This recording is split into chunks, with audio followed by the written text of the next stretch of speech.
pertama berasal dari mulut, kemudian masuk ke faring dan esofagus, kemudian masuk ke lambung, usus halus dan usus besar. Kemudian nanti akan melewati anus. Sebelumnya, proses pencernaan terbagi 4. Yang pertama, ingesti atau proses pergerakan makanan. Yang kedua ada digesti atau penyederhanaan makanan. Dan yang ketiga adalah absorpsi atau penyerapan pada usus halus. Yang keempat ada eliminasi atau pembuangan zat-zat sisa. Nah, kami telah menjelaskan bagaimana proses pencernaan dan menjelaskan bagaimana pencernaan makanan dari mulut hingga ke anus secara singkat. Nah, untuk lebih detailnya kami akan menjelaskannya selanjutnya. Selamat menyaksikan. Saya adalah calon Morris atau rongga mulut. Nah, di rongga mulut ini terdapat kelenjar air liur, gigi, lidah, dan langit-langit mulut. Nah, di sini terjadi 2 jenis pencernaan. Yang pertama yaitu pencernaan secara mekanik. Nah, pencernaan secara mekanik ini dilakukan oleh gigi, langit-langit, dan lidah. Nah, gigi berfungsi untuk menghancurkan makanan, memotong makanan, mencabik-cabik makanan, sehingga makanan yang masuk ke dalam tubuh bisa dicerna, tidak berbentuk utuh.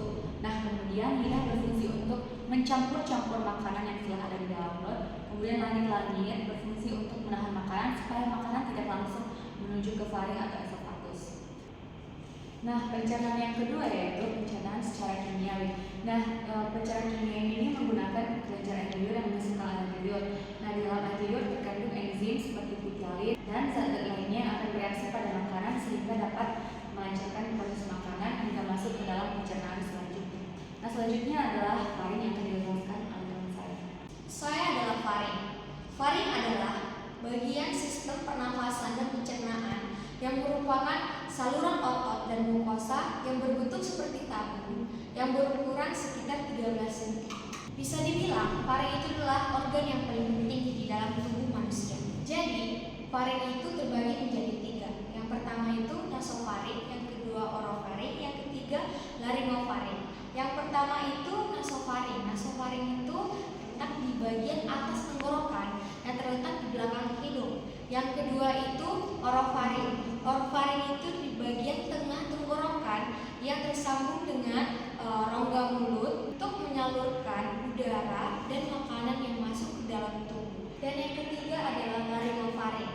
Jadi laringofaring ini terletak di bagian akhir tenggorokan yang terhubungan dengan laring atau kotak suara dan menyalurkan udara ke paru-paru maupun makanan dan cairan akan menyalurkan ke kerongkongan. Saya adalah esofagus atau disebut dengan kerongkongan yang terletak di belakang trakea sebelum faring menuju ke lambung. Saya berbentuk seperti sebuah tabung yang sangat panjang yang memiliki panjangnya 20-25 cm dan berotot yang kuat. Otot kuat ini akan mengkontraksi dan merelaksasikan makanan-makanan menuju ke lambung yang menghasilkan gerakan seperti bergelombang atau disebut dengan parasaltik. Oleh karena itu, saya si esofagus tidak bisa menyerap makanan karena saya berfungsi hanya untuk menyalurkan makanan dari faring menuju ke lambung. Baik, di sini saya akan menjelaskan gaster ataupun lambung. Jadi, lambung adalah tempat penyimpanan makanan atau minuman dan mengolah makanan atau minuman serta mendorongnya ke usus halus. Adapun bagian dari lambung yang pertama ada kardiak. Kardiak ini terletak di perbatasan kerongkongan dan terletak di atas lambung, berfungsi untuk mencegah makanan yang sudah masuk ke lambung kembali lagi ke kerongkongan. Dan yang selanjutnya ada fulgus. Nah, fulgus ini terletak di atas lambung, berbentuk seperti melengkung. Nah, di fulgus inilah makanan mulai dicerna dan dicampurkan dengan enzim. Selanjutnya ada rugae. Rugae ini terletak di dalam lambung, berbentuk seperti mengkerut. Dia berfungsi mengontrol asam lambung. Selanjutnya ada serosa. Serosa ini terletak di bagian luar lambung. Dia berfungsi untuk mengurangi gaya gesek antara organ-organ di sekitar lambung. Selanjutnya ada mukosa. Mukosa terletak di dalam lambung. Dia berhubungan langsung dengan isi lambung. Apabila lambung kosong, maka dia akan menurun. Selanjutnya ada antrum. Antrum terletak di bawah lambung, berbentuk melengkung, berfungsi untuk menampung makanan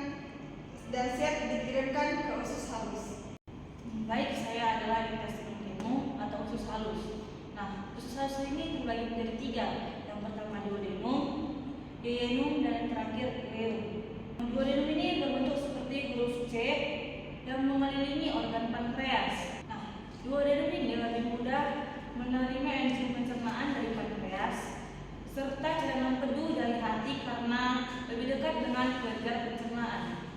Fungsi utama dari duodenum ini yaitu penyerapan pertama dari usus halus. Yang kedua adalah ileum atau usus kosong. Ileum ini fungsi utamanya yaitu menyerap gula, asam amino, dan asam lemak. Setelah diproses di ileum akan dilanjutkan ke ileum bagian terakhir dari usus halus. Nah, ileum ini adalah penyerapan. Nah, di ileum ini terdapat dendrit usus atau fili yang bertugas untuk memperluas permukaan usus sehingga dapat menyerap nutrisi-nutrisi makanan dengan sempurna. Nah, setelah proses dari usus halus ini akan diproses ke bagian kolon. Nah, saya juga lah yang paling terpenting di bagian sistem pencernaan manusia ini, yaitu kolon atau usus besar. Kolon berbentuk seperti huruf U secara terbalik, dan panjang kolon adalah 140 cm. Di kolon terdapat beberapa bagian, yaitu kolon transversum, kolon ascendens, kolon descendens, kolon sigmoid, dan yang terakhir adalah rectum.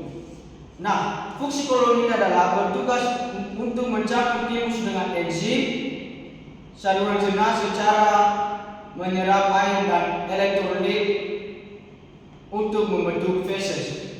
Nah, setelah terbentuknya feses di kolon ini, maka feses akan turun di rektum. Rektumlah yang akan menyimpan feses untuk sementara. Setelah itu rektum akan memberikan perintah kepada otak untuk melakukan yang namanya pengeluaran atau sering kita sebut BAB. Nah, feses itu lewatnya melalui anus. Anus ini adalah bagian sistem pencernaan paling akhir atau sistem pembuangan di dalam reproduksi manusia. Sekian dan terima kasih. Jadi, seperti yang kalian tahu, dari sistem pencernaan tadi, kafum oris atau rongga mulut itu yang paling terpenting kan? Hei rongga mulut, kamu bilang kamu yang paling penting. Saya dong paling yang paling penting. Hello, kalian bilang kalian paling penting kan? Aku juga paling penting, si kerongkongan. No, Casperlah yang paling penting di sistem pencernaan ini. Hei kalian semua, kalian jangan bersombong dong. Aku adalah bagian penting dari sistem pencernaan, yaitu intestine. Hei, kalian jangan bertikar. Kita di sini sama-sama penting di bagian sistem pencernaan manusia. Mulai dari kafum oris, faring, esophagus, gaster, usus halus, dan begitu juga dengan saya. Kita di sini sama-sama penting di bagian sistem pencernaan. Karena salah satu tanpa kita ini, sistem pencernaan manusia tidak akan lancar. Jadi, mari kita bersatu untuk melancarkan sistem pencernaan manusia. Ternyata benar juga ya katanya, tanpa organ-organ lain, sistem pencernaan manusia tidak bisa terjadi. Benar juga ya, tanpa organ pencernaan ini semua, sistem pencernaan tidak akan berjalan dengan normal. Kesimpulannya adalah sistem pencernaan manusia sangat penting bagi tubuh manusia, mulai dari kafum oris, faring, esophagus, gaster, usus halus, dan juga kolon. Jadi, sekian dari penjelasan kami. Semoga